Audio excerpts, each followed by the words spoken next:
So in a previous video, you might remember that I talked about improving your credit score in order to qualify for a mortgage. And in that video, I talked about debt to income ratios. So in this video, I'm going to go a little deeper into that and help you calculate what your debt to income ratio is.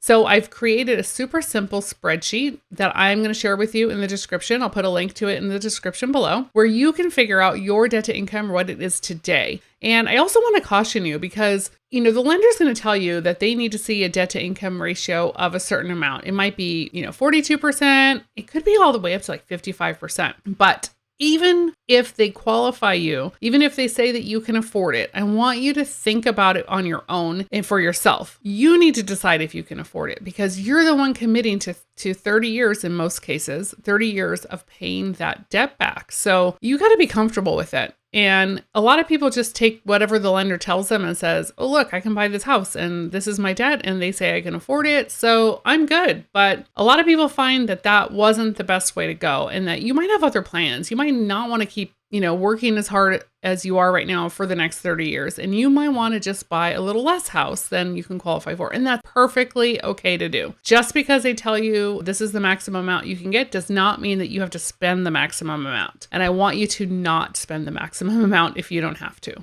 So let's go ahead and take a look at the spreadsheet I have for determining your debt to income ratio. And then you'll be able to download it yourself and try it out for yourself. So here's the spreadsheet for the debt to income ratio. And as you can see up here at the top, it says income sources. So this is any income that you have that you're going to use to qualify for that mortgage. You want to put that in here. So to make it simple on this video, let's just go with an annual salary. So let's say you have an annual salary of $100,000 a year. Okay. And there's an other category here because sometimes a lot of people have extra income. Maybe you get an annual bonus and it's really consistent and you've gotten it every year for the last 10 years. Maybe you have a side job. Maybe you have an extra weekend job that you do. I don't know. Maybe you like to bartend on the side. Maybe you like to drive Uber. Maybe you teach some piano lessons. Whatever it is, if you've been doing it for a few years and it's something that you're going to continue doing, then let's go ahead and add that in as well. So let's just say you make another $10,000 a year doing whatever that extra income is. Or, it could even be a trust fund if you're that lucky. If you're lucky enough to have a trust fund and you have extra income coming in, put that in there as well. So next, let's look at debt sources. So we're going to leave this blank right here for the mortgage because we don't yet know how much money you're going to spend on a mortgage. So we'll get to that at the end. But let's take a look at other debts that you have. And, car loans, maybe you have an RV or a boat or a motorcycle. Maybe you have some student loan debt, credit cards, those sorts of things. So let's make some assumptions. Let's assume you have a car loan of $300 a month. And we're going to put that in the monthly category so it calculates correctly. Let's say you have, you bought a boat and it's $200 a month. And let's say you have some little bit of credit card debt that you carry over and you're not planning to pay it off before you get a mortgage. And let's say that's another $200 a month. And let's say that you went to college and you didn't pay off all your debt yet and you still have several years left before that gets paid off and you have, let's say, $400 a month of student loan debt.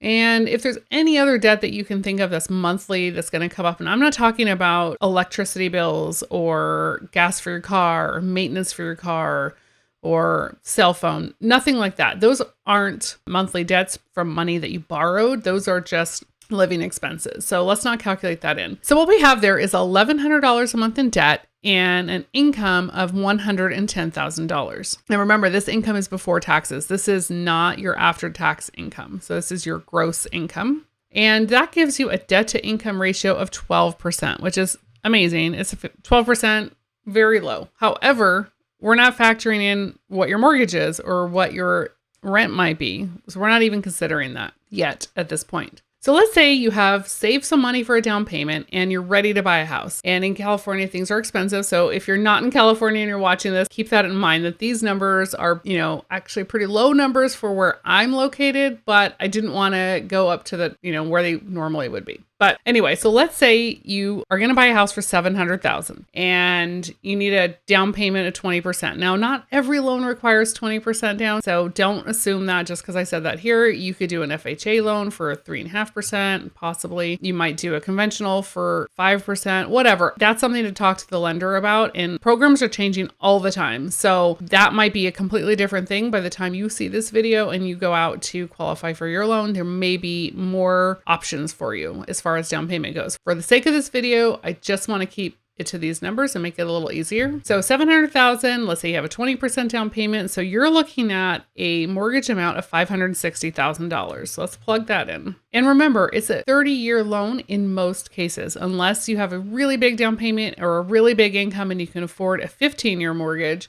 Let's go with a 30-year mortgage. And at an interest rate, let's say it's 3.5%, because that's what's projected by California Association of Realtors to happen by the end of 2022. They anticipate that 3.5% is where mortgage rates are going to be in 2022. Now let's add in property tax. It's going to be different depending on what county, what city, what state, what everything. It's going to depend on that. But for the sake of this video, I'm going to just go off the top of my head what I think it might be in my area. So I'm going to put $8,400 for a $700,000 house, and annual homeowners insurance, I'm going to guess, let's just say $1,000. Depends on what options you pick, how much coverage you have, how low your deductible is.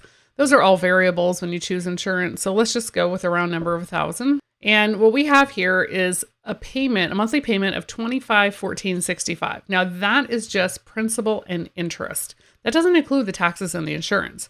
So if we want that number, which is the PITI, that goes to $32,97.98. So let's take that number and edit it back into the spreadsheet and see what the debt to income ratio is now. So let's take a look. So our debt to income ratio now is 47.98%. That's a little bit high. And remember that this is an amount of based on your income before your income tax is taken from your paycheck. Could you qualify at this amount? Yes. There are lenders out there that will lend to you at this debt to income ratio. Should you take a loan at this amount? I'd be real hesitant to do it because you're committing to 30 years. And once you factor in your income tax, that's going to be way more than 50% of your income. So really be cautious. So what could you do to change this? So let's say in your area, that $700,000 price point is barely going to get you into a house that you want. What can you do to fix that? Well, one thing that you can do is get rid of some of this debt. I know that everybody likes a new car, but you can't live in your car.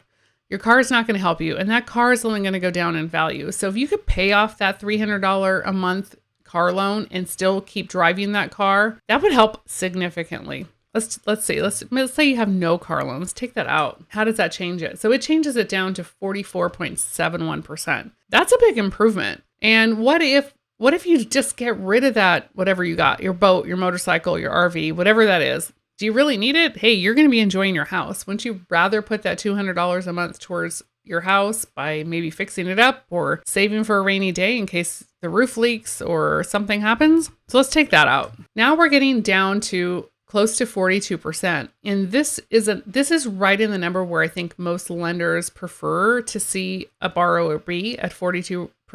So that would be great. And if you could pay off those credit cards, how much better would that be for you? And there you go. Now you're at 40%, which is much more doable than close to 50. So I think this is a good number to be at. And I just wanted to show you how much it can matter for you by having that car loan, by having the credit card debt. It makes a significant impact on the house you can buy. And you got to decide what is more important to you. And that's how you use a debt to income calculator. I'm going to put a link in the description below to this spreadsheet and also to the mortgage calculator so that you can figure out exactly what your debt to income ratio is and how different homes at different price points are going to impact your debt to income. That way you'll be better prepared to determine how much of a loan you want to take. Remember, it's about how much you're comfortable taking, not about how much they're willing to loan you. And I'm Maria Diora. I'm the Bay Area Real Estate Mom. If you found this video helpful, consider subscribing to my channel, and I'll see you in the next video.